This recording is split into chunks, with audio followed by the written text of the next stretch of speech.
성령론을 우리가 살펴보면서 제7장에 들어가서 성령과 중생입니다.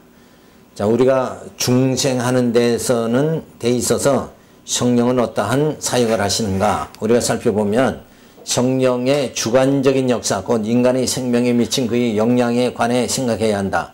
성령의 최초의 주관적 역사인 중생은 누구에게나 가장 중요하다. 거듭나지 않고는 아무도 하나님의 나라를 볼 수가 없다. 자, 이 중생이라는 건 죄로 인해서 우리 영이 이게 죽은 상태죠. 그래서 우리 영은 사형체다. 영이 죽었다. 자, 그래서 우리는 영과 육으로 구성되어 있잖아요. 이 분설인데, 자, 우리의 육은 지금 살았다고 하더라도 영이 죽은 상태가 됐다. 그래서 그 영이라는 것은 바로 하나님이 흙 가운데 불어넣은 생기를 말하죠. 그러니까 하나님의 그 기운을 말하는 거예요. 하나님이 불어넣으신. 근데 그것이 이제 완전히 죽은 상태가 됐다. 그것은 뭐예요? 죄로 인해서 아담이 범죄함을 통해서 영이 죄로 죽은 상태가 됐다. 그런데 이제 성령이 오셔서 그 영을 살려주시는 거예요. 그래서 그것을 중생이라고 하죠. 거듭난다 하는 뜻으로 우리가 요한복음 3장 3절에 말해주는데, 첫 번째로 중생의 필요성을 우리가 살펴보면 타락으로 인해 지정의가 부패하였기에 중생함을 받지 못한다면 하나님께로 돌아가지 못한다.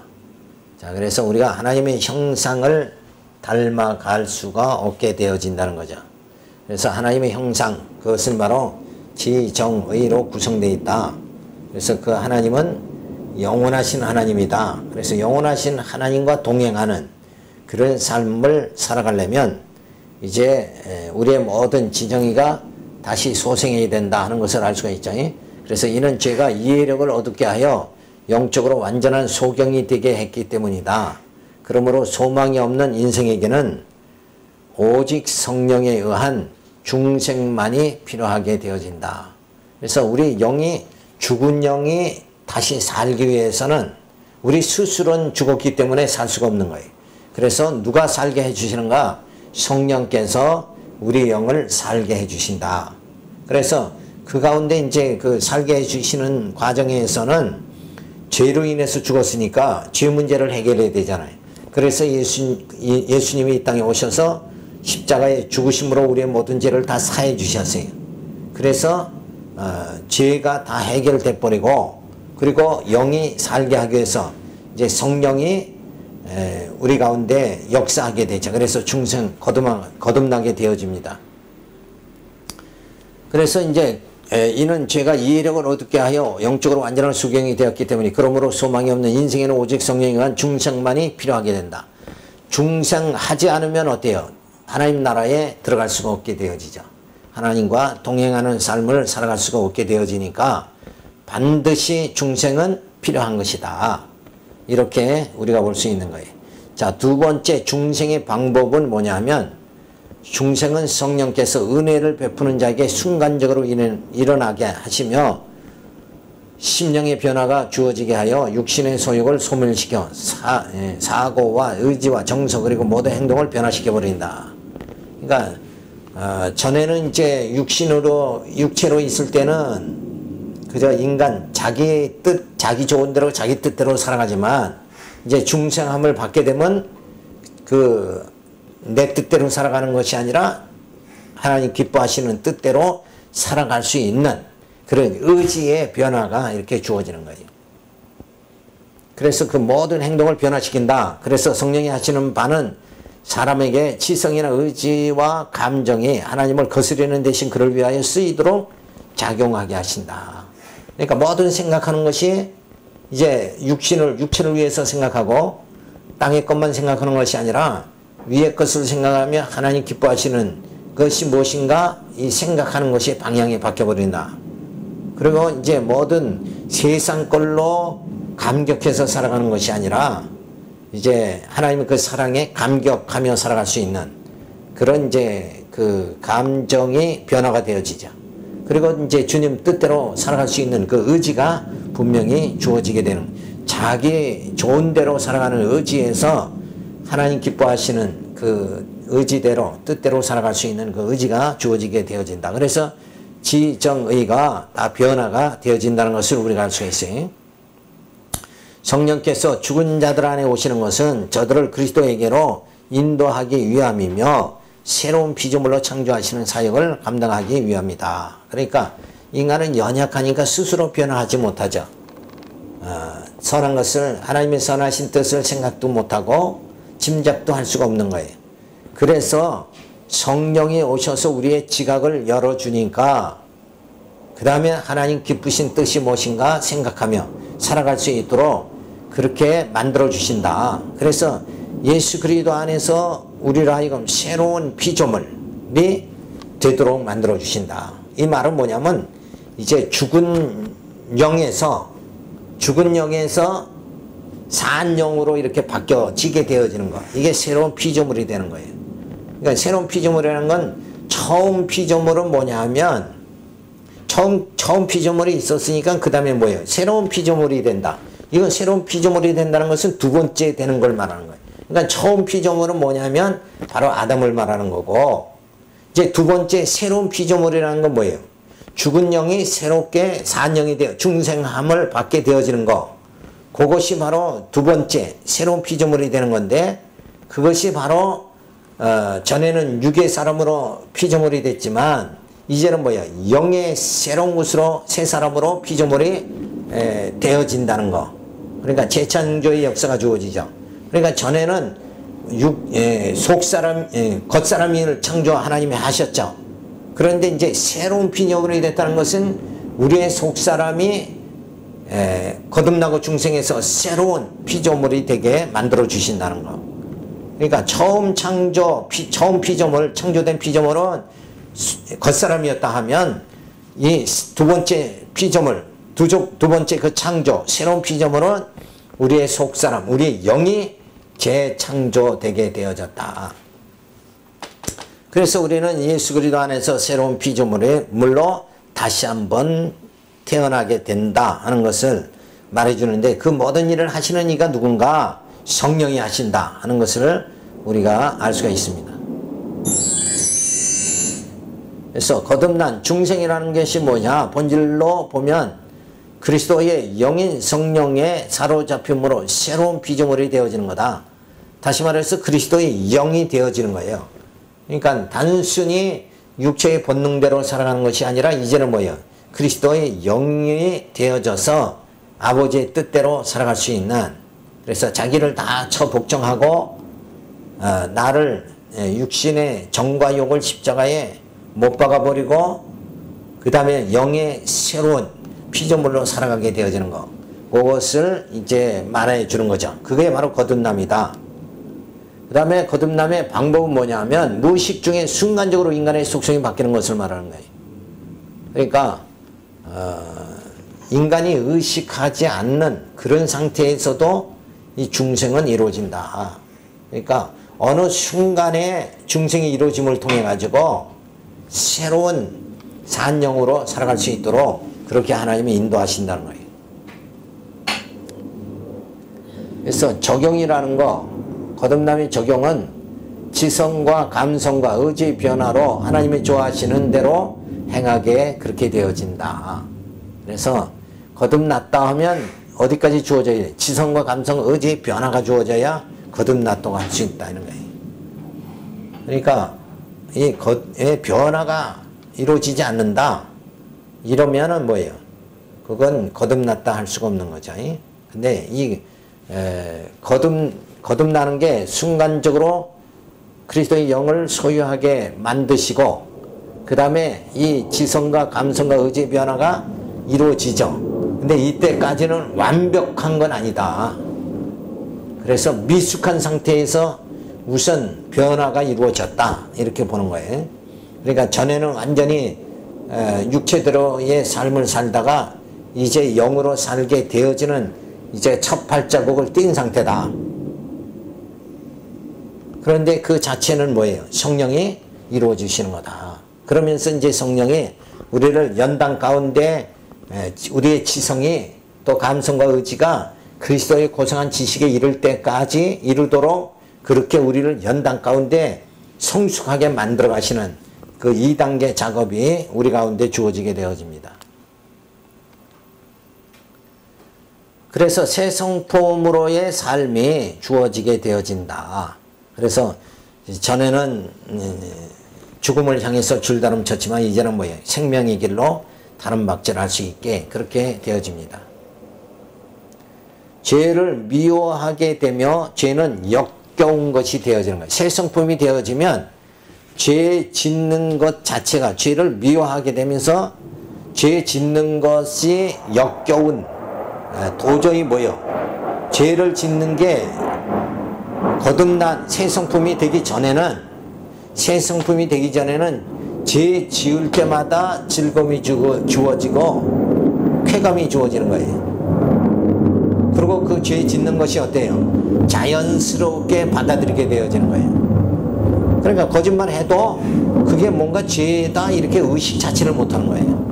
남한테 피해를 주고 짐을 져줘도 그게 날 위해서라면 다 뭐예요?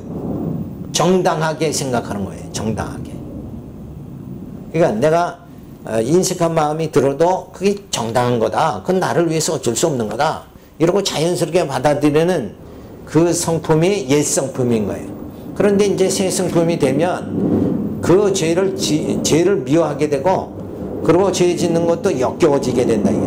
그러니까 죄를 짓는 게 내 마음속에 뭐예요? 불편하게 되어지는 거예요. 그래서 죄를 안 짓게 되고 오히려 뭐예요? 형제를 사랑하는 것이 마음에 편안함이 주어진다. 그렇게 해서 성품의 변화가 주어진다. 그래서 어떤 상태로 되어지냐면 의로움을 연습하면서 종종 실패를 이때 경험한다. 이 말은 뭐냐면 아직은 뭐예요? 미완성의 상태에서 완성의 상태로 점점 나아가게 되는 그런 상태다. 그러니까 완전한 상태는 아니다. 그러니까 우리가 이 땅에서 광야 생활을 계속하면서 하나님을 의지하도록 하나님의 성품으로 점점 바뀌어가도록 그렇게 우리는 그런 경험을 하면서 그래서 이제 육신적으로 자꾸 육신의 그 모든 속성이 나타나면 또 실패하고 괴로워하고 이러면서 이제 점점 성숙해 가는 단계를 밟게 되어진다는 거죠. 그리고 그리스도를 아는 고상한 지식에 이르면서 성장하게 되어지는 거예요. 자, 그러니까 우리가 이제 온전한 몸을 이룰 때까지 그 온전한 몸이 이룰 때가 언제냐면 부활의 몸이죠. 신령한 몸, 부활의 몸이 되기 전에는 이제 육체에서 영의 상태로 이제 한 발자국 한 발자국 걸음마를 계속 이제 하는 단계다. 그러나 이제 새롭게 된 것은 분명하죠. 근데 계속 이제 그리스도를 아는 고상한 지식에 이르게 되어지는 거예요. 그래서 우리의 속사람이 성장하게 되어진다. 그래서 모든 것이 이제 영적으로 생각하는 게 어른스러워지고 모든 것을 환난과 핍박 이런 것도 뭐예요? 그것도 다 그저 이겨나갈 수 있는 그런 그 성숙함이 우리에게 주어지는 거예요. 그래서 사도 바울이 너희가 나를 봤을 땐 가난하게 보이지만 실상은 뭐예요? 부유한 자다. 이렇게 해서 물질에 대한 이것도 다 이게 포옹이 돼버리고 마는 거예요. 근데 이 땅에 살아가는 사람들은 어때요? 물질, 이거 쌓으려고 엄청 발버둥 치잖아요. 그러니까 물질이 없으면 죽는 것 같이 생각한다. 그런데 그걸 완전히 물질과 모든 걸 소화할 수 있는 그런 능력 자체가 우리 가운데 주어지게 되어집니다.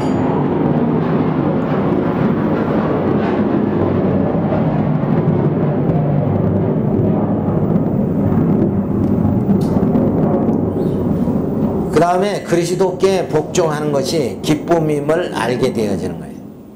그러니까 신앙생활하는 게 늘 즐거워진다 이게. 그게 뭐예요? 중생한 영이다. 그러니까 교회 생활하는 것이 즐겁고 기쁘다 이거예요.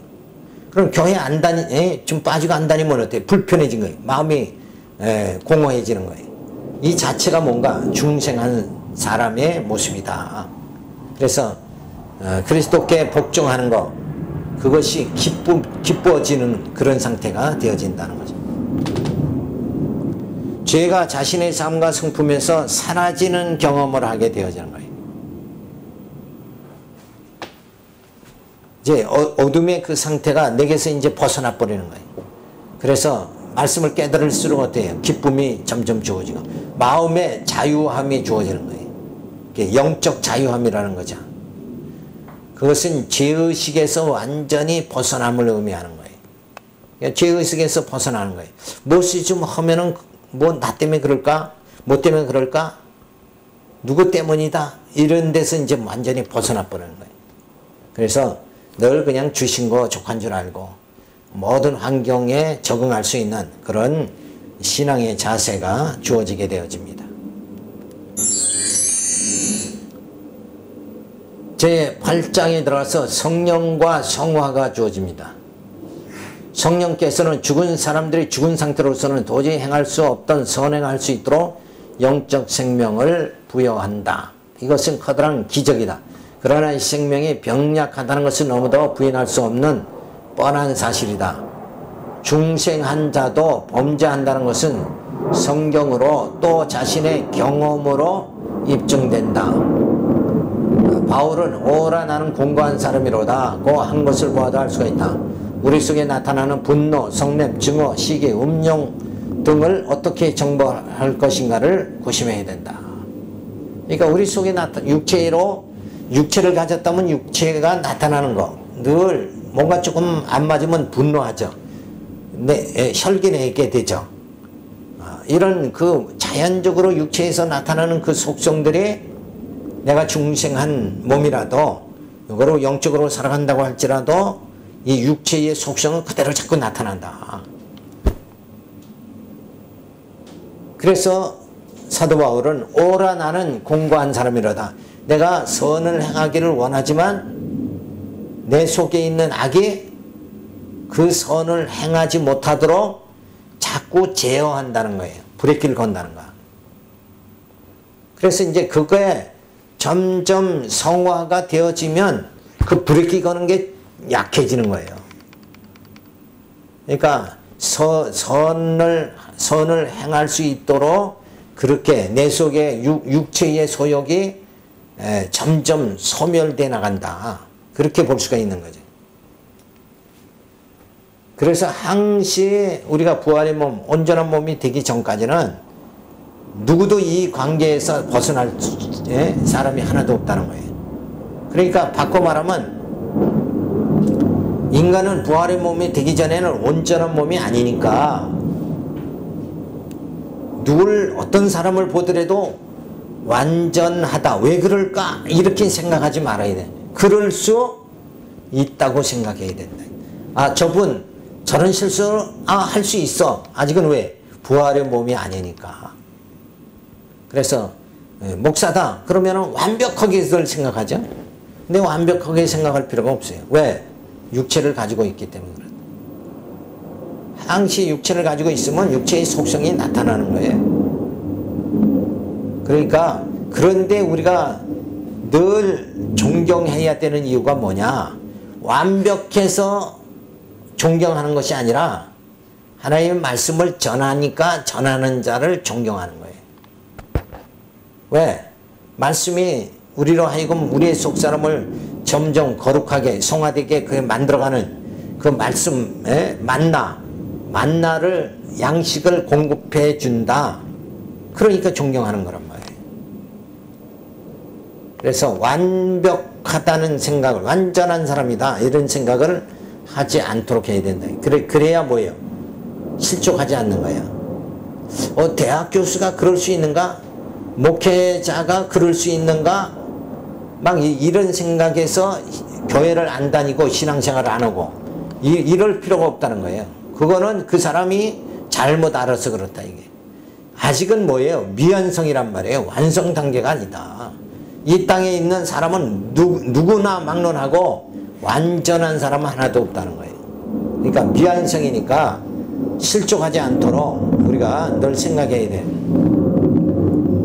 그래서 이제 이런 가운데 있지만 우리가 영적으로 점점 성숙해 되어지면 육신의 소욕, 요 육체에 나타나는 분노, 시기, 질투 이런 육신의 소욕은 점점 소멸돼 버리고만. 그리고 영이 성장을 하게 되어지죠.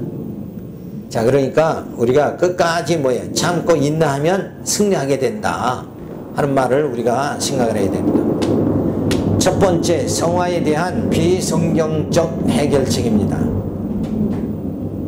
자, 성화에 대해서 잘못된 생각은 무엇이냐 하면 총력을 다해 죄와 싸우라 또는 죄와 싸울 것이 없다라는 두 가지 해결책은 다 그릇된 것이다.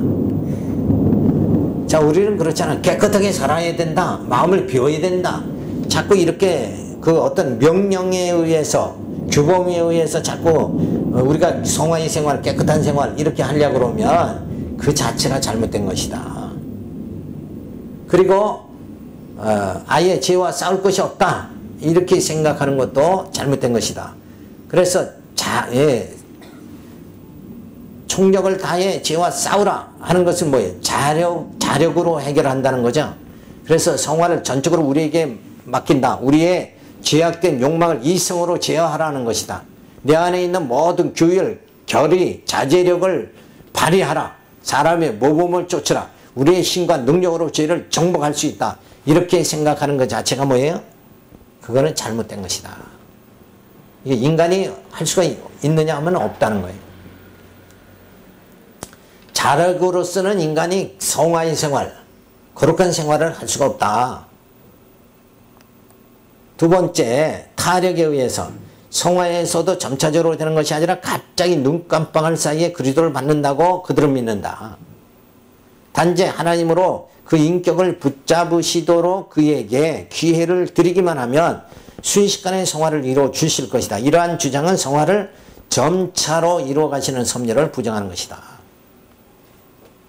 그러니까 자력으로도 안 되고 타력에 의해서 성령이 순간에 나를 성화시켜버린다. 이렇게 말하는 것은 그 자체가 잘못된 거다. 이게. 그러니까 성화라는 것은 성령께서 우리를 이 광야 생활을 하면서 점진적으로 성화되게 이렇게 만드는 거예요. 그러니까 중생은 단회적이고 즉각적으로 이루어지지만 우리가 하나님의 사람 되어지는 건 즉각적으로 된다. 이게. 그런데 성화 자체는 뭐예요? 광야 생활을 이게 거쳐야 된다. 그러니까 우리가 성도의 그 연단의 생활이 주어져야 되는 거예요. 그러니까 요 자력과 타력에 의해서도 안 되고 결과는 뭐예요? 성화는 어떻게 이루어지는가? 성령이 순간순간 나를 사로잡아 주셔야 된다. 그러니까 또 즉석에 되는 게 아니라 점진적으로 되어진다. 그래서 성령이 함께하면 우리가 거룩한 성도의 생활을 하게 되어진다. 근데 그 성령께서는 우리로 하여금 어떻게 하시는가? 점점 우리의 지정의가 변화되게 만드시는데 그것이 무엇으로 주어지는 거예요? 말씀으로 주어진다는 거예요. 그러니까 말씀을 깨닫게 만들어 가지고 그 말씀, 말씀의 그 능력, 말씀의 힘에 의해서 우리를 변화시켜 나가신다. 그래서 그 말씀 자체가 뭐예요? 생명이죠. 그 말씀 자체가 생명이고 생명이 바로 예수님은 생명과 빛으로 오셨어요. 그러니까 예수에 의해서 우리의 심령이 점점 예수 안에서 새로운 피조물로 또 그리스도의 고상한 지식으로 점점 이루어지게 그렇게 만들어 나가신다. 그래서 바른 성경적 해답이 무엇인가? 성령의 중생의 역사. 성령께서 우리 생명 안에서 일하시고 있기 때문에 예수 그리스도께서 우리 마음에 오사 거처를 정하신다. 그래서 머리 대신 그리스도와 지체된 성도가 한 몸이 된 것이다. 이처럼 성령께서 중생시켜 그리스도와의 연합이 이루어지면 그때 죄에 대한 승리, 곧 점진적이 아닌 즉각적 승리가 따른다. 죄가 너희를 주관치 못하리니 로마서 6장 14절에 주어지죠.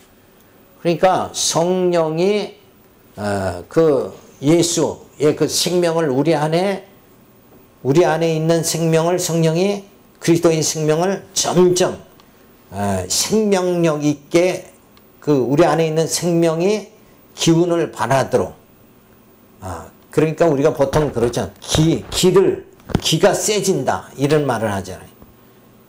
그래서 기를 우리 안에 있는 생명의 기운을 더 활성화시켜 주신다. 성령이.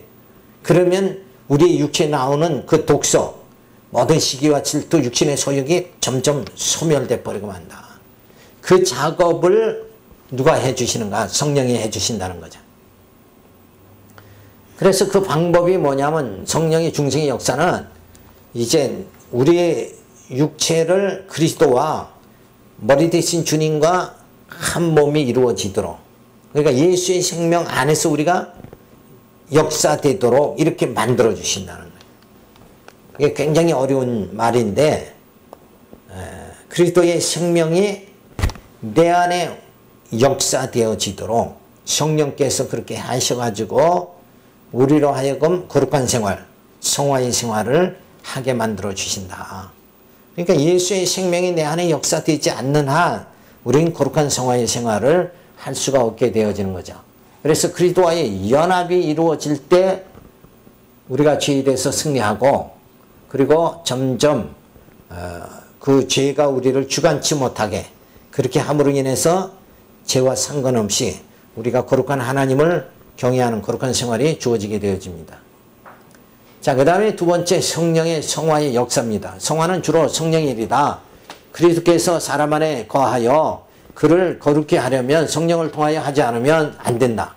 그리스도나 성부께서 내재하여 직접 매개 없이 성화시키지 않고 성령의 내재를 통하여 하신다. 성화는 주로 제3위의 일이다. 그러니까 성화는 성령이 주관해서 하신다. 그러니까 성령 받지 않으면, 성령이 역사하지 않는다 그러면 우리는 성화의 생활을 할 수가 없고, 그 다음에는 어떻게 돼요? 육체의 욕심 따라서 그냥 살아갈 수밖에 없다. 본능대로 살아갈 수밖에 없는 거죠. 그래서 성령께서 우리 안에 역사하심을 통해서 성화가 이루어지게 그렇게 하신다 하는 말씀이죠. 세 번째, 성령의 불가항력적 역사입니다. 성령께서는 사람이 협당할 수도 항거할 수도 없는 잠재의식, 영혼의 깊은 곳에 작용한다. 자, 그러니까 성령께서 우리 안에 생명의 역사를 불러일으킨다, 이게. 그럴 때는 우리가 의식하든 의식하지 않든 그 관계없이 성령이 역사한다. 그러니까 우리가 의식하지 못하더라도 성령은, 우리가 그 성령이 지금 역사한다 하고 감지하지 못하더라도 성령께서는 우리 안에 역사해서 우리의 그 영혼의 잠재의식, 영역에서 일하시면서 우리로 하여금 성화되게 그렇게 만들어 나가신다 하는 것을 알 수가 있어요. 그래서 나무의 열매는 그 성질에 좌우되며 마음에서 모든 생명의 근원이 나기 때문이다. 그러니까 이 생명의 기운을 더 강력하게 만들어 가지고 우리를 하여금 하나님의 뜻대로 살아갈 수 있도록, 거룩한 삶을 살아갈 수 있도록 그렇게 성령이 우리를 역사하실 때는 거기에 항거할 수가 없다. 불가항력적이다. 그러니까 우리는 내가 착하게 깨끗하게 살아야 되겠다. 그래서 깨끗하게 사는 것이 누가 주관이에요? 내가 주관인 것 같이 생각하지만 그게 아니라 내 안에 누가 주관하는 거예요? 성령이 주관하신다. 그러니까 나를 이끄는 건 내가 아니라 내 안에 누구예요? 성령이다. 그래서 사도 바울은 고백하기를 내가 사는 것이 아니라 내 안에 그리스도가 사신다. 그러니까 내가 지금 뭘 움직이는 게 아니라 내 안에 성령께서 아버지 뜻대로 살아갈 수 있도록 그렇게 해 주시는 거예요. 그러니까 모든 것이 내가 하는 것이 아니라 내 안에 누가? 성령이 하신다. 그래서 성령께서 우리 안의 역사에서 하나님의 뜻대로 살아가게 하시고, 그리고 천국에 들어가서 뭐예요? 잘했다 하시고 또 상급도 주시는 거예요. 그러니까 천국에서 우리가 상급을 받는다. 그러면 그것은 뭐예요? 내가 잘해서 상급 받는 게 아니라 성령께서 내 안에 하나님의 뜻대로 선하게 살아가게 만들어 놓고 또 상급도 잘했다고 상급도 주시는 거예요. 그러니까 그게 전혀 인간의 공로와는 전혀 관계가 없는 거예요.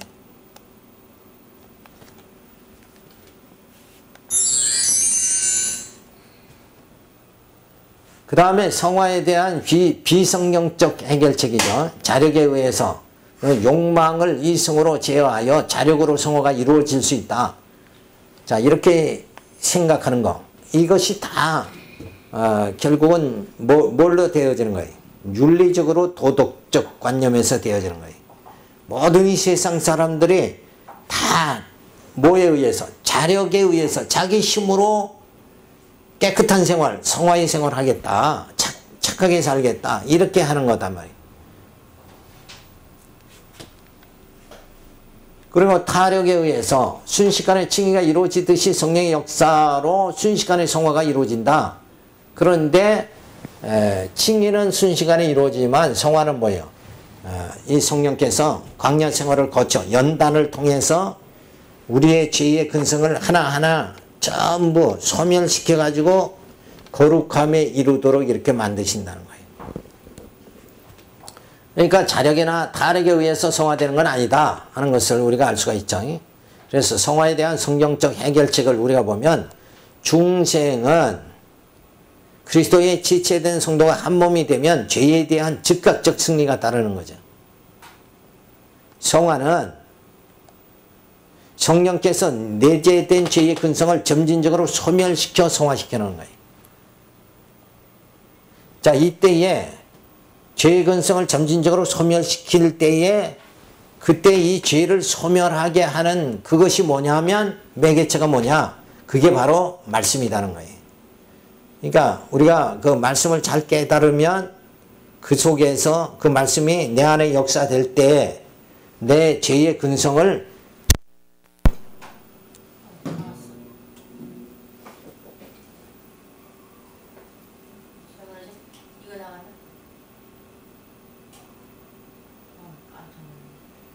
뭐야, 합선이 돼버렸어.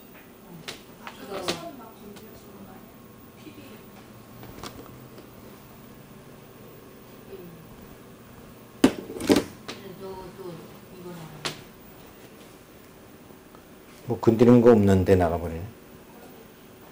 그것도 나갔죠.